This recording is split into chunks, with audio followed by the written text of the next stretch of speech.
né?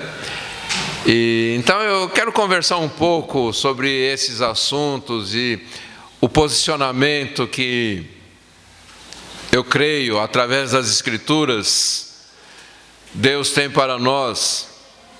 São questões importantes que nós precisamos saber lidar com elas. E então nós precisamos compreender os valores e os padrões que Deus tem estabelecido, porque nós vamos entrar, eu acredito, numa guerra cultural na nossa nação. Vamos falar de nós, né? Embora eu creio que, como eu disse, no mundo inteiro essas coisas vão acontecer, mas é uma guerra cultural para dominar a mente das pessoas, dominar a cultura do nosso país, porque tudo isso entra como cultura, como estilo de vida.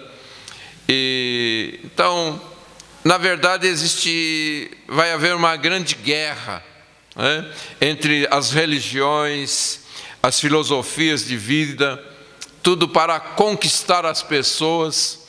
E a gente poderia usar o termo conquistar a alma desta nação. Porque a Bíblia diz que feliz é a nação cujo Deus é o Senhor. Então, uma nação que se rende. Então, por isso eu quero usar aqui a alma da nação. A guerra, ela é espiritual, ela é filosófica, ela é cultural, né? E a gente está nesse meio todo, né? No meio desta competição. O que nós não podemos é ter a atitude que certos líderes, como eu disse, estão tendo.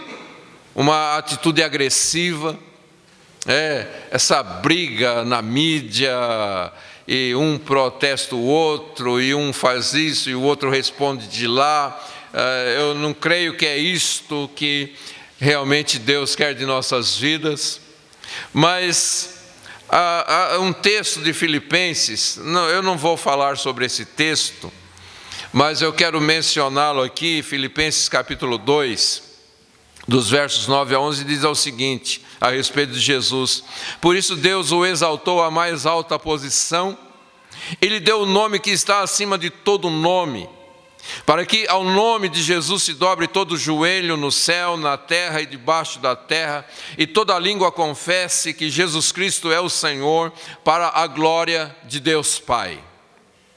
Então eu vejo que em toda esta guerra existe também um alvo do inferno de querer quebrar isto que Deus estabeleceu, que todo joelho deve se dobrar diante do nome de Jesus e toda língua deve confessá-lo como o Senhor, né?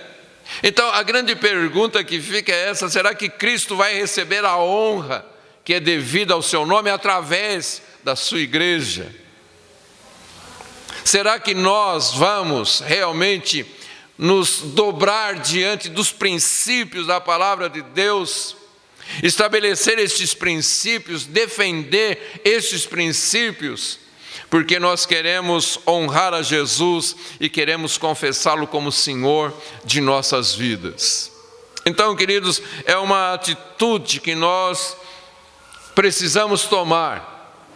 E volto a dizer, ela não é só espiritual, ela também envolve essa questão social e cultural. E a gente não pode simplesmente nos fecharmos aqui dentro dessas quatro paredes e falar: não, nós temos o nosso estilo de vida, nós somos assim, nós não aceitamos isso, eles aceitam, o problema deles. Eu creio que também não é isso, porque nós estamos numa guerra. Agora, cabe a nós, e fica a grande pergunta: será que nós seremos capazes de influenciar o nosso país, de modo que os valores, os padrões do reino de Deus venham a permear esta cultura brasileira, nas questões morais, nas questões espirituais, nas questões dos direitos humanos, do meio ambiente, todas essas coisas que envolvem as nossas vidas? Será que nós seremos capazes de influenciar esta nação, vai depender muito da posição que nós vamos tomar. A palavra de Deus mostra claramente que Jesus deseja que os seus valores e os seus padrões prevaleçam em todas as nações. No Salmo 45, os versos 6 e 7,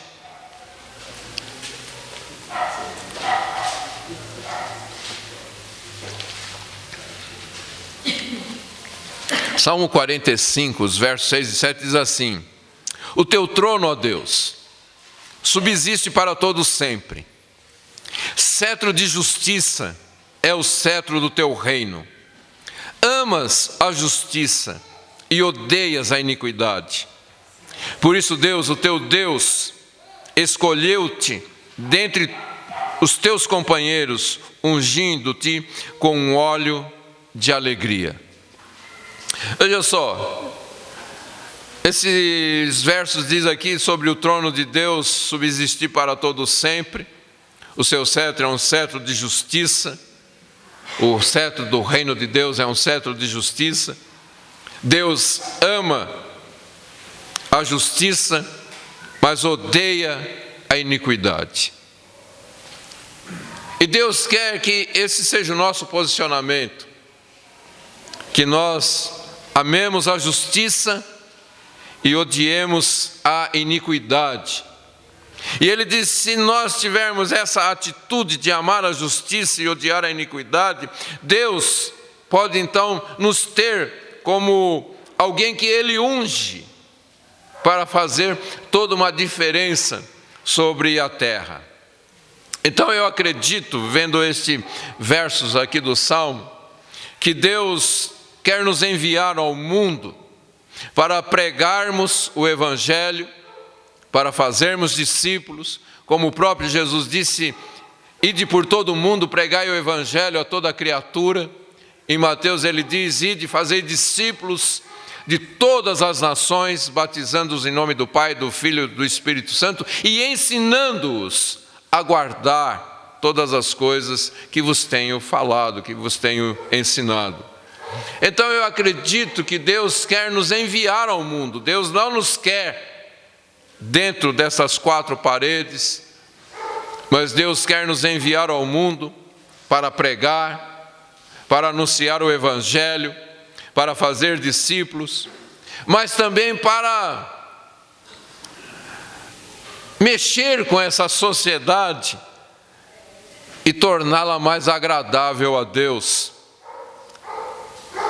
Contribuirmos para que a nossa sociedade seja mais justa, que a nossa sociedade seja mais livre, porque a gente percebe que eles estão querendo impor certas ideias e nos fazer engolir essas ideias.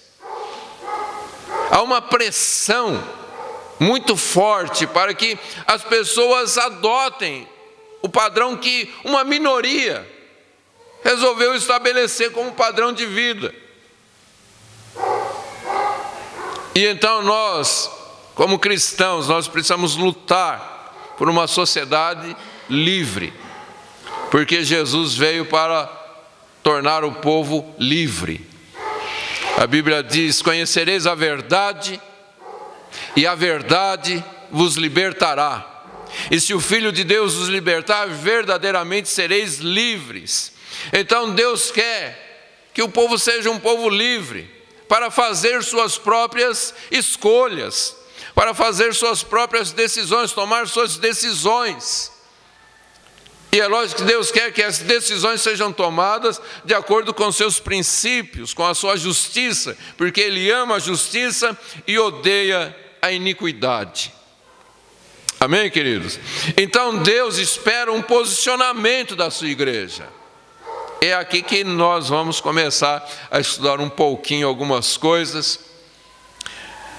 Vou usar um texto muito conhecido aqui de Mateus capítulo 5, dos versos 13 ao 16, como base para esse posicionamento que Deus quer que tenhamos, a influência que Deus quer que nós tenhamos sobre o nosso país e sobre a sociedade na qual nós vivemos.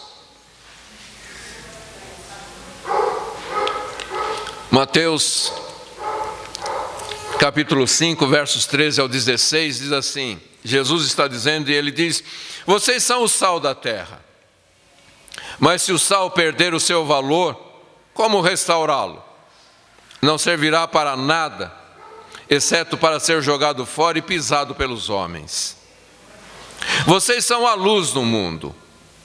Não se pode esconder uma cidade construída sobre um monte, e também ninguém acende uma candeia e a coloca debaixo de uma vasilha. Pelo contrário, coloca no lugar apropriado e assim ilumina a todos os que estão na casa.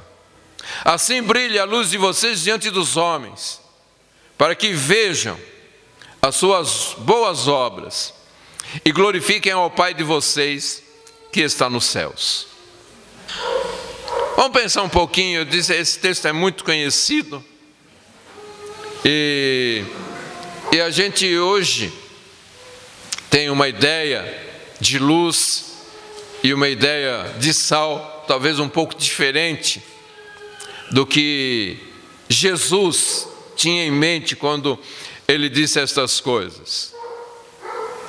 Se a gente pensar no sal, hoje o sal é usado para tempero, para dar um saborzinho na carne, nos alimentos em geral, não é? Mas na época de Jesus, não havia refrigeração, não havia geladeira, não havia conservantes, como existem tantos nos dias de hoje. Então, o sal, e Jesus provavelmente viu muito Maria fazer isto, ir lá no mercado, pegar um peixe, encher de sal, pegar um pedaço de carne e encher de sal, ou mergulhar numa salmoura, para preservar aquela carne, para preservar o peixe. Você sabe que o peixe, algumas horas depois de ser pescado, se ele não estiver hoje sob refrigeração, o cheiro é terrível, né? Você passa onde teve feira e a barraca de peixe ali é horrível, não é? Então, Jesus provavelmente via que o sal não era usado como tempero, mas o sal era usado para conservação, para evitar a deteriorização das carnes, dos peixes, dos alimentos.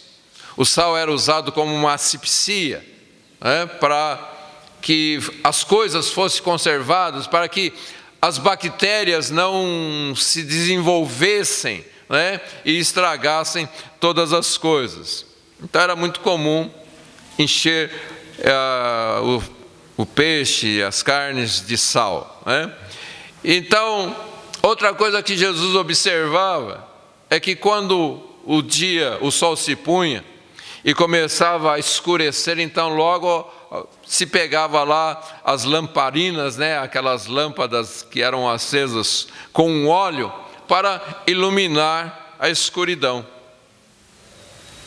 Então, diante da realidade daqueles dias do sal e da luz, é que eu quero expor algumas coisas aqui, extrair algumas verdades, que Jesus quer que a sua igreja seja, porque ele disse: vocês são o sal, vocês são a luz.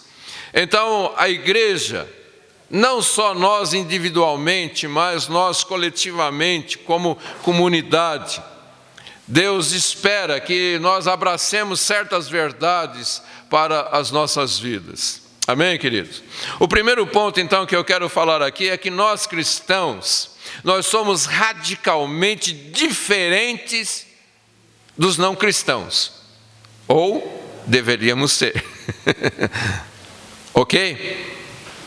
Vamos então usar essas duas imagens aqui do sal e da luz e pensar um pouquinho. De um lado, nós temos este mundo em que nós vivemos, com toda a sua malignidade, com todas as suas tragédias, com todos os seus acontecimentos, e nós podemos dizer que o mundo é como uma noite escura. Enquanto nós, que somos discípulos de Jesus, nós devemos ser como luzes resplandecendo no meio dessas trevas. Então, um contraste total, né? Não existe nenhuma semelhança entre trevas e luz, ok? Você pode olhar para um lugar totalmente escuro e um lugar totalmente iluminado e ver alguma semelhança, um ponto de semelhança. Tem como? Sim ou não? Então isso nos sugere que nós, então, devemos ser radicalmente diferentes, totalmente diferentes das pessoas que não conhecem Jesus. Não pode haver ponto em comum. Amém, queridos? Jesus disse certa vez: eis que o príncipe deste mundo se aproxima e ele não tem nada em mim. Não existe nada do inferno que toque a minha vida. Não há nenhum ponto em comum entre eu e as trevas. Foi o que Jesus disse. E ele está dizendo aqui que não pode haver pontos em comum entre nós e o mundo. Nós devemos ser, vou insistir nessa frase, radicalmente, totalmente diferentes do mundo. Amém, queridos? Da mesma forma, de um lado está o mundo, que é como uma carne deteriorada, como um peixe estragado. E do outro lado, nós, os cristãos, que somos sal, que impede a deteriorização. Amém, queridos? Não só na nossa vida, mas no meio em que nós vivemos. Começando pela nossa casa, se espalhando pela nossa vizinhança, no nosso local de trabalho, local de estudo e assim por diante. Porque Jesus não disse que nós somos sal no saleiro, Ele disse que nós somos sal no mundo. Então, além de nós não termos nenhum ponto em comum, nós somos colocados no meio da sociedade para impedi-la de se estragar. Amém, queridos? Nós somos inseridos na sociedade, nós somos inseridos no lugar onde nós estamos. Você não está naquele lugar onde você mora por acaso. Você não trabalha naquela empresa por acaso. Você não escolheu aquela faculdade. Deus colocou você lá para você ser sal e impedir que aquele lugar seja um lugar estragado. Então, queridos, a preocupação não é só com a sua salvação, mas é com um plano que Deus tem para a sua vida. Amém, queridos? Então, vendo isto, de um lado um mundo em escuridão, de um lado um mundo estragado, do outro lado os cristãos que são luz, os cristãos que são sal, para preservar uma sociedade justa, nós chegamos à conclusão que, mais uma vez, nós devemos ser totalmente diferentes das pessoas, como a luz é diferente das trevas, como o sal é diferente da deteriorização. Amém, queridos? A Bíblia mostra claramente lá em Tito, nós não vamos ler, mas que Deus está chamando um povo para ser exclusivamente seu.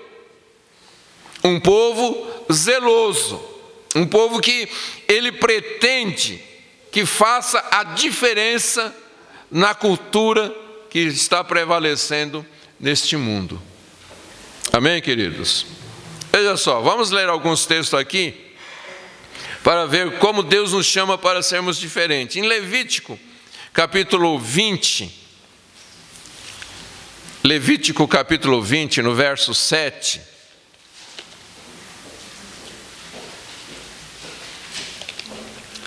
Deus está, neste capítulo 20, falando a respeito das nações, e no verso 7 ele diz o seguinte: vós, no entanto, vos santificareis e sereis santos, porque eu, o Senhor, vosso Deus, sou santo. Na primeira carta de Pedro, no capítulo 1, versos 15 e 16, vocês querem só anotar e ouvir? Primeira carta de Pedro, capítulo 1, versos 15 e 16, diz assim: porém, considerando a santidade daquele que vos convocou, tornai-vos da mesma maneira santos em todas as vossas atitudes, porque está escrito: sede santos, porque eu sou santo. Amém, queridos? Em Mateus capítulo 6, no verso 8, Jesus estava ensinando a respeito de várias coisas, como a oração, jejum, ofertas, tantas outras coisas. E uma frase que fica muito forte nisto é que Jesus diz: não sejam iguais a eles. Jesus mostra a atitude das pessoas e diz: não sejam iguais. Amém, queridos?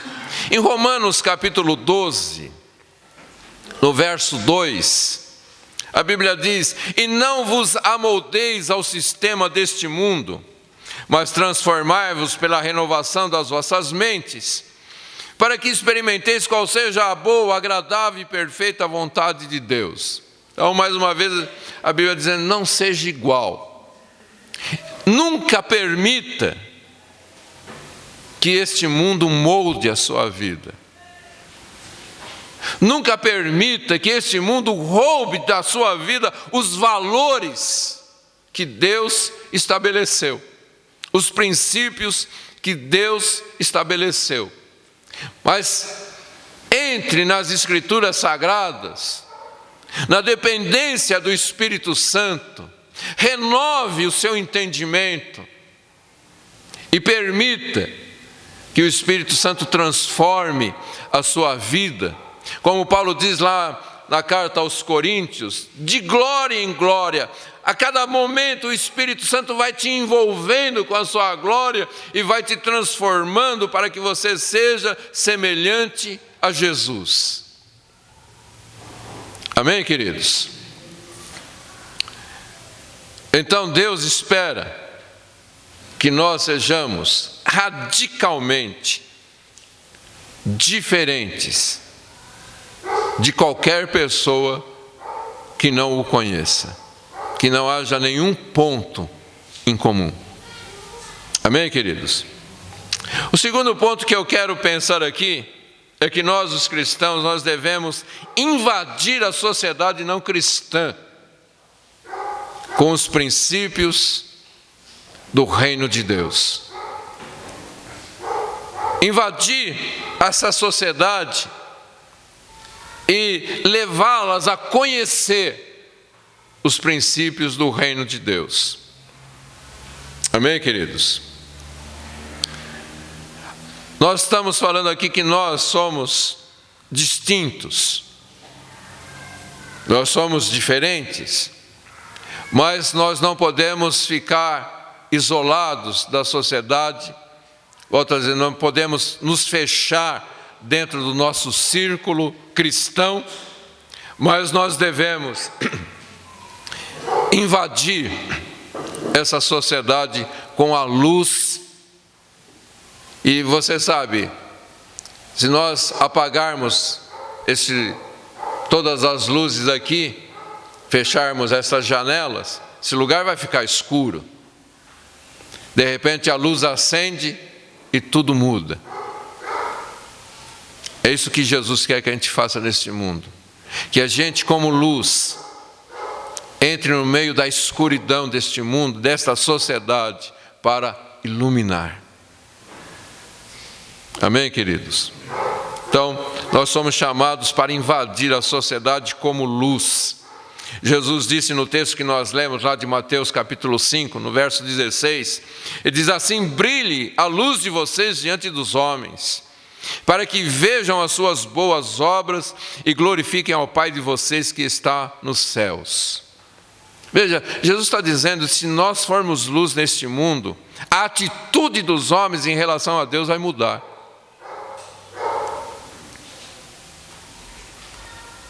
Nós temos aquele cidadão que eu não quero nem falar o nome dele, que ele nem é digno que a gente pronuncie o nome dele,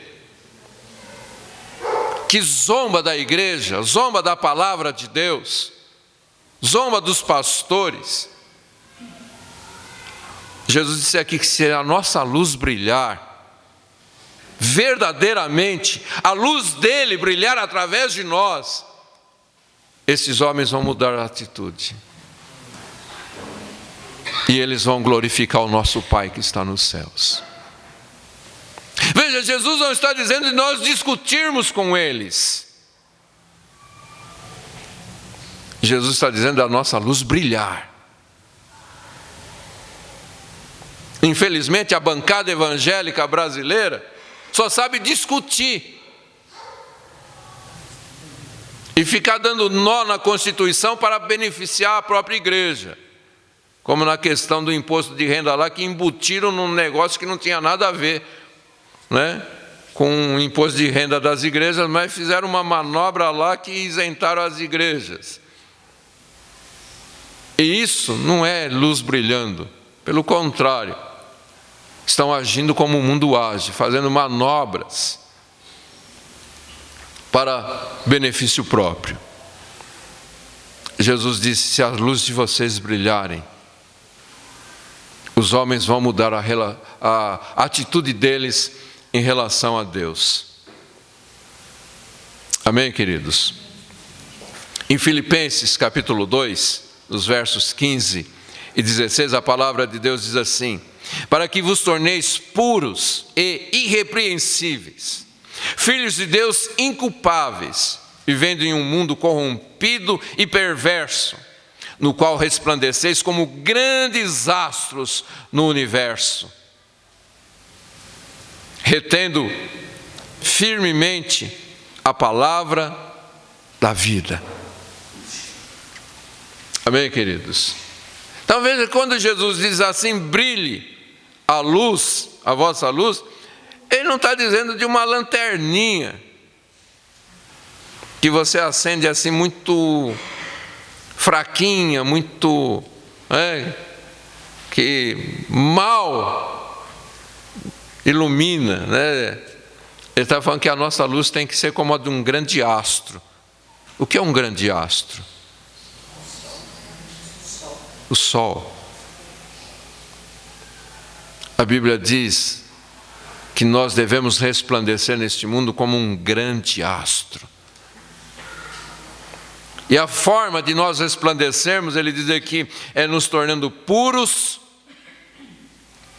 irrepreensíveis, filhos de Deus inculpáveis, vivendo no meio de um mundo corrompido e perverso.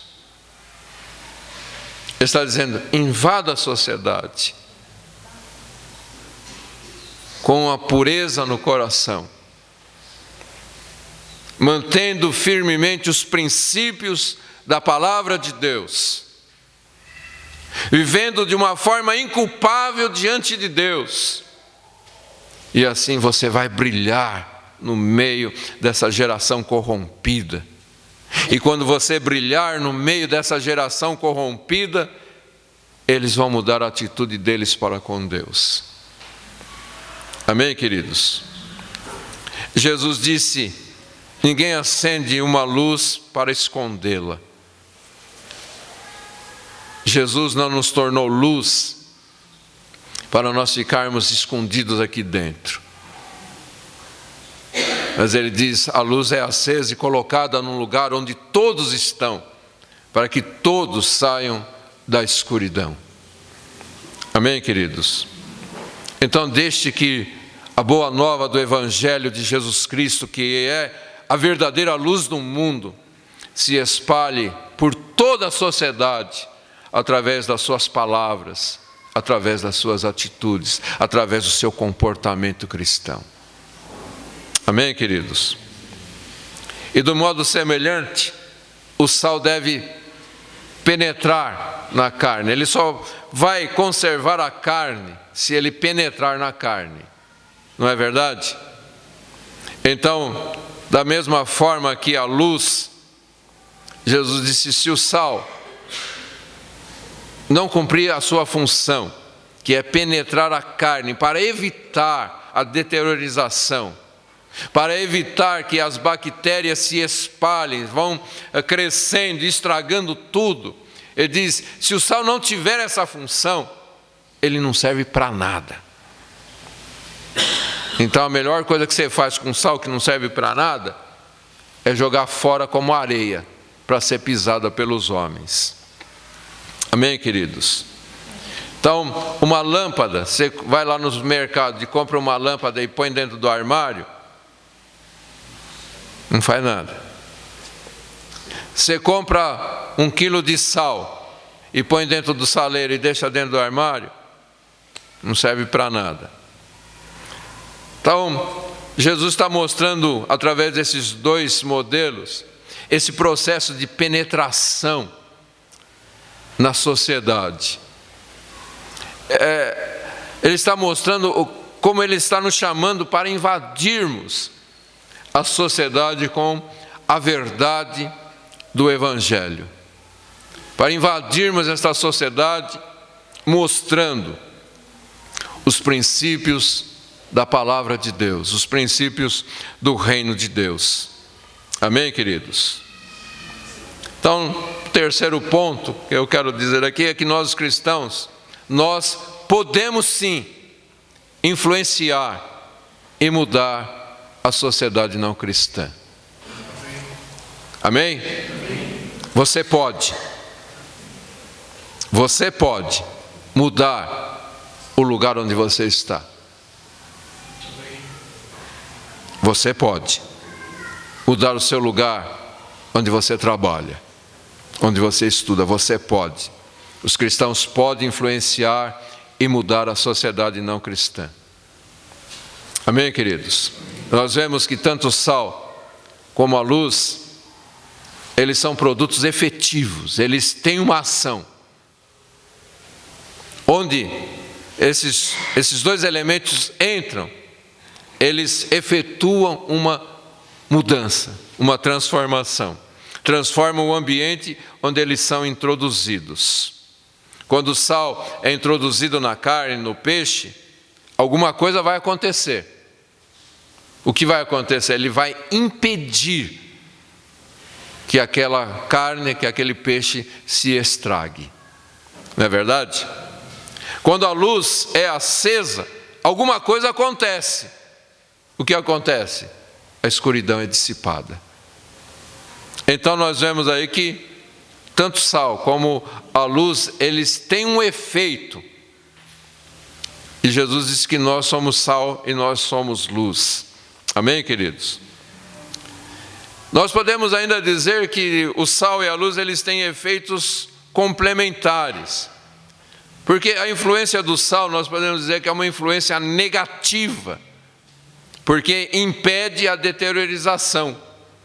E a influência da luz é positiva, porque ela ilumina as trevas. Então, elas se completam. Então, eu tenho que ser sal e eu tenho que ser luz. Eu não posso só ser sal, eu tenho que ser sal e luz. Eu não posso ser só luz, eu tenho que ser luz e sal. Amém, queridos? levando tanto uma influência negativa como uma influência positiva na sociedade. Então Jesus, Ele quer que nós como cristãos exerçamos uma influência na sociedade não cristã, tanto uma influência negativa impedindo a disseminação do mal. Porque nós estamos vendo, queridos, que a nossa sociedade está cada vez pior, cada vez mais mal. É uma maldade que vai ficando sem medida. Isso significa que a igreja não está sendo sal. Porque se a maldade está crescendo, a igreja não está fazendo a sua função de impedir que essa sociedade se estrague. Amém, queridos? Jesus quer que a nossa influência seja positiva, promovendo a luz, isto é, que a verdade, a bondade do Evangelho de Jesus Cristo permeie a sociedade. Então Jesus está nos chamando para barrar o avanço da maldade, para nós impedirmos que essa sociedade se torne cada vez pior, ao mesmo tempo que Ele está nos chamando para iluminarmos esta sociedade, para eles experimentarem a bondade e as verdades do Evangelho de nosso Senhor Jesus Cristo. Amém, queridos? Então, volto a dizer, nós cristãos, nós podemos influenciar e mudar a sociedade em que nós estamos vivendo e torná-la mais saudável. Amém, queridos? E a questão é, vamos exercer esse efeito negativo e positivo na sociedade? Essa é a pergunta que fica aí para nós respondermos. Nós estamos vendo, como eu disse, uma deterioração que vai atingindo todas as áreas da sociedade ao nosso derredor. E quando nós vemos isso, quem nós estamos culpando? A gente pode culpar o Congresso, que está fazendo lei, a gente pode culpar o Supremo, que liberou o casamento homossexual, nós podemos culpar as pessoas, nós podemos culpar um monte de gente, mas parece que a gente nunca enxerga a culpa em nós mesmos. Não é verdade? Vamos pensar um pouquinho, queridos. Se uma casa fica escura à noite, porque o sol se pôs, a casa é culpada por ficar escura?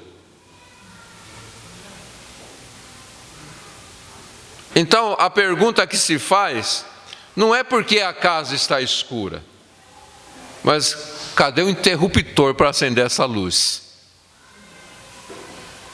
Onde está a luz para iluminar esta casa? Da mesma forma, se a carne está se estragando e se tornando intragável, não faz sentido a gente culpar a carne por se estragar. Porque isso acontece normalmente, as bactérias vão se alastrando e vai estragar. Então a pergunta a fazer não é por que a carne se estragou, mas a pergunta é fazer, cadê o sal? Se a carne está estragando, cadê o sal?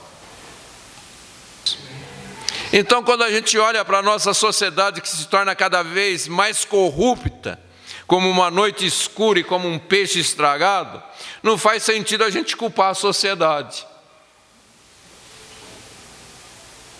Porque isso é o que acontece normalmente quando o ser humano não é restringido e nem refreado. Então a pergunta a ser feita é: onde está a igreja? Onde estão os discípulos de Jesus que são sal e luz? Se a sociedade está cada vez mais estragada, cada vez mais escura, onde está o sal? Onde está a luz? O que nós estamos fazendo? A gente pode tentar achar um monte de culpado, queridos, mas a responsabilidade é nossa. Jesus nos mandou sermos sal e luz no meio desta sociedade. Amém, queridos? Então, se a gente está vendo aí a escuridão que vai permeando a nossa sociedade, se a gente vai vendo aí que a sociedade está apodrecendo, grande parte da culpa é nossa, como igreja de Jesus Cristo. E nós precisamos admitir que temos culpa no que está acontecendo na sociedade ao nosso derredor. Amém, queridos? E não só admitirmos a nossa culpa, mas nós também precisamos aceitar, como eu disse outro dia a respeito de Daniel, que ele determinou no seu coração que ele não ia se contaminar. Ele sabia do risco de contaminação que ele corria se ele não tomasse certas atitudes. Então, a exemplo de Daniel, nós precisamos de uma nova determinação de assumir o nosso papel designado por Jesus, que é sermos sal e luz no meio desta sociedade. Amém, queridos? Então, precisamos entender que não somente pessoas podem ser transformadas, mas também a sociedade pode ser transformada. A cultura de uma nação pode ser transformada. Os hábitos de um povo podem ser transformados. Amém, queridos? A gente tem exemplo na história da igreja de Charles Finney, que entrou numa cidade, anunciou o evangelho de Jesus Cristo naquela cidade. 9 anos depois, um viajante entrou naquela cidade e procurou por uma bebida alcoólica. E foi informado que naquela cidade não tinha bebida alcoólica. Pediu informações sobre casas de prostituição e foi informado que não havia isso naquela cidade. E ele perguntou: que cidade é essa?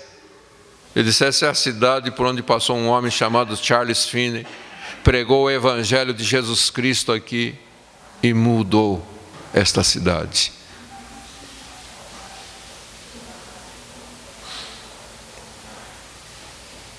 Os discípulos eram chamados de transtornadores do mundo, porque onde eles entravam, eles transtornavam, eles mudavam. Entraram numa cidade totalmente voltada à idolatria, a mágicas, e de repente, depois da pregação do evangelho, fizeram uma grande fogueira queimando todos aqueles livros, todas aquelas coisas. Transformação de uma sociedade, transformação de uma cidade. E é isso que nós precisamos entender, querido. Nós podemos alcançar pessoas, e essas pessoas vão ter a vida transformada, mas nós também podemos invadir a nossa sociedade e mudar a sociedade, mudar a cultura, mudar os hábitos da cidade. Como eu disse, através desses exemplos nós vemos que Jesus, através dos seus discípulos, tem exercido uma grande influência para mudar as coisas. E Ele poderá fazer muito mais se todos nós nos dispusermos a sermos instrumentos em suas mãos. Amém, queridos? Dá para aguentar mais um pouquinho aí? Então eu quero pensar em algumas coisas que nós podemos fazer para que isso se torne uma realidade. E a primeira coisa é oração. O Senhor nos chama para orarmos. Na primeira carta a Timóteo, capítulo 2, versos 1 e 2, diz assim: antes de tudo, Recomendo que se façam súplicas, orações, intercessões e ações de graças por todos os homens, pelos reis e por todos que exercem autoridade, para que tenhamos uma vida tranquila e pacífica com toda piedade e dignidade. O que a Bíblia está dizendo aqui, queridos? Se nós orarmos pelas pessoas, se nós orarmos pelas autoridades, a nossa sociedade vai ser mudada e nós vamos ter uma vida tranquila e pacífica com toda piedade e dignidade. Então Jesus não está chamando a gente para ir na televisão brigar com as pessoas. Jesus está nos chamando para uma vida de oração. Amém? Para pôr um fim a estas coisas que estão acontecendo. A segunda coisa que nós devemos fazer é pregar o Evangelho, evangelizar as pessoas. Não falar de igreja, não falar de coisas, mas falar de Jesus. Mostrar Jesus para as pessoas. Amém, queridos? Na segunda carta aos Coríntios, capítulo 5, versos 18 ao 20, diz assim: tudo isso provém de Deus que nos reconciliou consigo mesmo, por meio de Cristo, e nos deu o ministério da reconciliação. Ou seja, que Deus em Cristo estava reconciliando consigo o mundo, não lançando em conta os pecados dos homens, e nos confiou a mensagem da reconciliação. Portanto, somos embaixadores de Cristo, como se Deus estivesse fazendo o seu apelo por nosso intermédio. Por amor a Cristo lhe suplicamos, reconcilie-se com Deus. Então, o que a Bíblia está dizendo aqui, queridos? Que a gente tem que chegar nas pessoas para reconciliá-las com Deus. Chegar para a pessoa e mostrar: olha, você pensa que você tem Deus, mas você não tem Deus não. E a pessoa diz: quem é você para me julgar? E você responde: eu não estou te julgando. As suas atitudes mostram que você não tem Deus. Porque as suas atitudes são incompatíveis com a vida de alguém que tem Deus. É isso que a Bíblia diz para a gente fazer, queridos. A Bíblia não está dizendo para você discutir com as pessoas. Amém? A Bíblia está dizendo: ó, você tem que chegar para a pessoa e falar: você tem que se reconciliar com Deus. Não é o que diz aqui? Por amor a Cristo lhe suplicamos, reconcilie-se com Deus. Amém, queridos? A gente podia falar muitas coisas ainda sobre isso, mas vamos em frente aqui. A terceira coisa que nós podemos fazer é ser exemplo.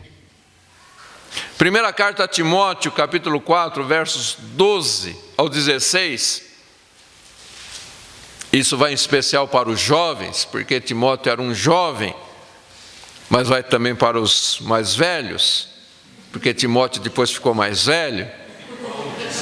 E Paulo, que escreveu, já era mais velho, e disse para Timóteo seguir o exemplo dele.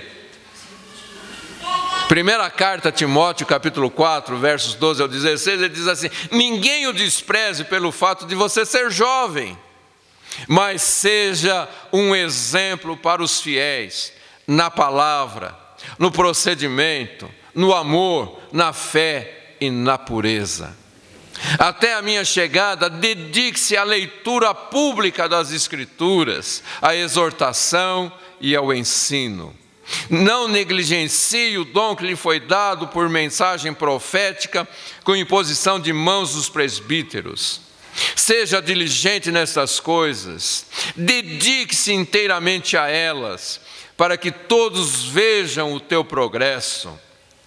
Atente bem para a sua própria vida e para a doutrina, perseverando nestes deveres, pois fazendo isto, você salvará tanto a si mesmo quanto aos que te ouvem. Então a Bíblia diz: seja exemplo. E a maneira de você ser um exemplo nestas coisas que ele coloca aqui: palavra, procedimento, amor, fé e pureza, é você se dedicando à leitura das Escrituras. E ele diz, e não em particular, mas publicamente. Deixe todo mundo saber que você ama a palavra de Deus.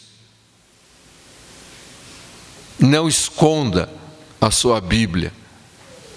Não esconda que você é um cristão. Não esconda que o que rege a sua vida é a palavra de Deus.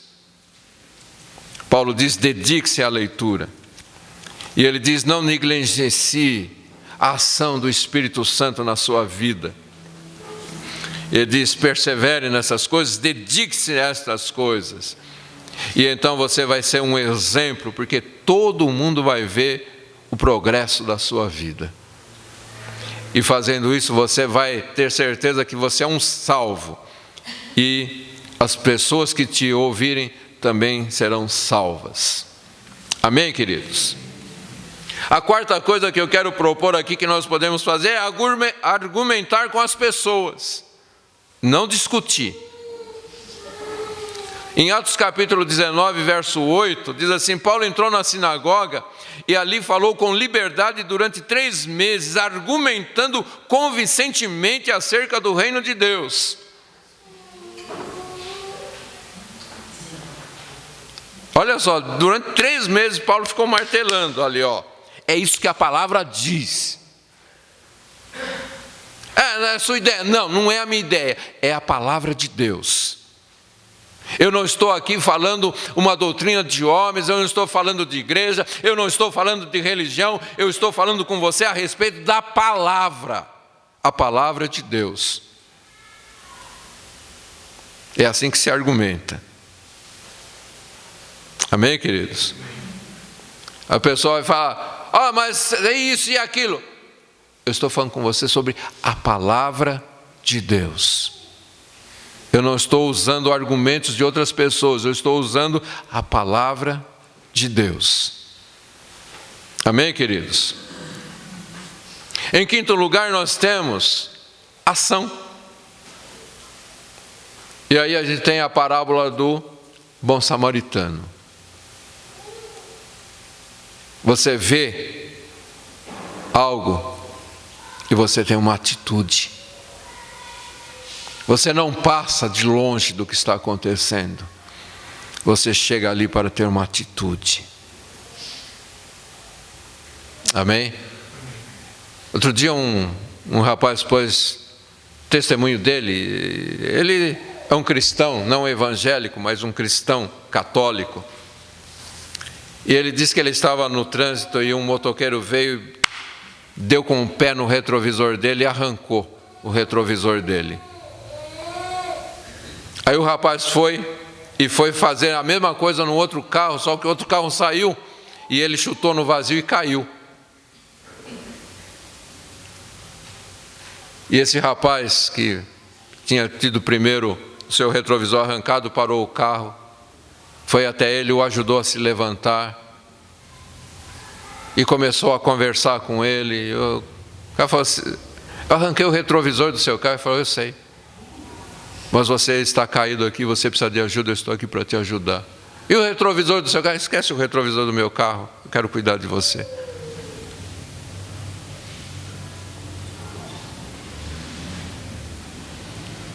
Dá para entender isso, gente? Atitude, ação. Mais do que palavras. Jesus mostrou que não importa quem é. Não importa o que ele fez. Você pode fazer algo? Faça. Você pode estender a mão? Estenda. Esse motoqueiro estava com um problema em casa, precisando comprar remédio para o filho. E pediu dinheiro para o patrão não deu. Ele ficou com raiva, por isso ele estava saindo chutando tudo. E esse rapaz que teve o retrovisor tirado, ele foi lá na farmácia e comprou o remédio que o rapaz estava precisando para a família. Bem, querido, ele não cobrou o retrovisor do carro dele. Ele deu o remédio que o rapaz precisava. Mas hoje as pessoas são tão materialistas que elas brigam em vez de servir, em vez de abençoar. Elas querem receber, elas querem cobrar. E Jesus disse: mais bem-aventurada a coisa é dar do que receber. Amém, queridos? E por último eu quero falar aqui sobre a disposição para sofrermos por aquilo que cremos. Na segunda carta a Timóteo, capítulo 2, versos 3 ao 12, texto um pouco mais longo, Paulo diz: suporte comigo os sofrimentos, como bom soldado de Cristo Jesus. Nenhum soldado se deixa envolver pelos negócios da vida civil, já que deseja agradar aquele que o alistou. Semelhantemente, nenhum atleta é coroado como vencedor se não competir de acordo com as regras. O lavrador que trabalha arduamente deve ser o primeiro a participar dos frutos da colheita. Reflita no que estou dizendo, pois o Senhor lhe dará entendimento em tudo. Lembre-se de Jesus Cristo ressuscitado dos mortos, descendente de Davi, conforme o meu evangelho, pelo qual sofro, ao ponto de estar preso como criminoso. Contudo, a palavra de Deus não está presa. Por isso, tudo suporto por causa dos eleitos, para que também eles alcancem a salvação que está em Cristo Jesus com glória eterna.